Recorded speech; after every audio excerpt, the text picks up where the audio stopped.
Another great way to build relationships is through words of affirmation. Sort of the most traditional way to do this is to send little thank you notes, thank you cards. My dad's dad, my grandfather, is great at this. Every month, on the first of the month, like at 8 in the morning, I get a text from him that says, "Happy month." I don't know why. I don't know where he thought of that, but it just makes me smile, and he beats me to it every month. I always think next month I'm gonna send it before him, and I never do. And it's just a nice little moment. I love writing thank you notes. I love receiving thank you notes. You can send them by email, by text, but a way to just stand out immediately is to send them in writing, in handwriting. People get so little mail these days that's not like a bill or something that requires a bunch of extra work for them.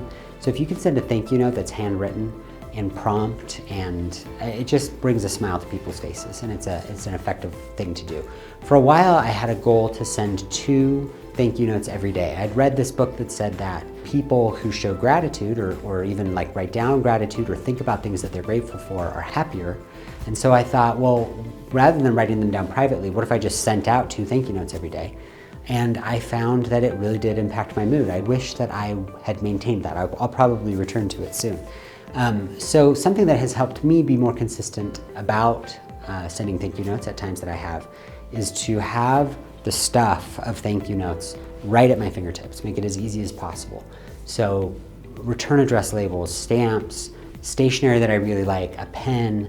The size of the card matters a ton to me.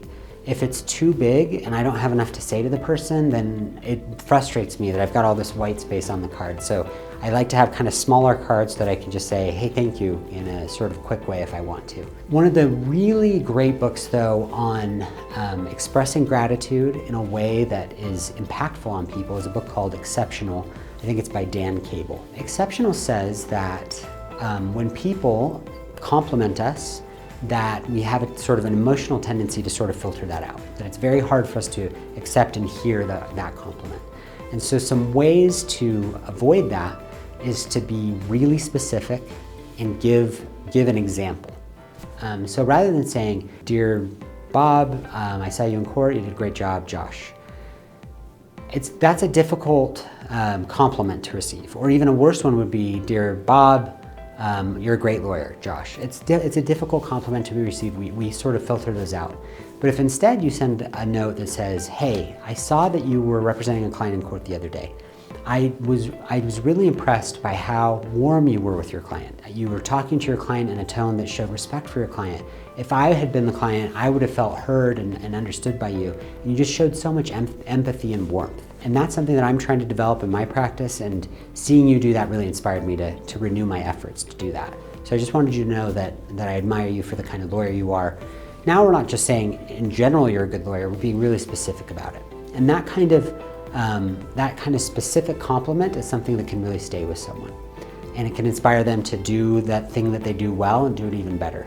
So obviously we've got to be sensitive, and we've got to make sure that we have the right relationship and use good social skills and all those kinds of things. We don't want to send creepy notes. But if we're trying to send a highly impactful note, it might be helpful to sit down, spend some time, maybe not use that tiny card, and think of something specific and an example that we've seen, so that person will hopefully receive that compliment and it'll be impactful on them.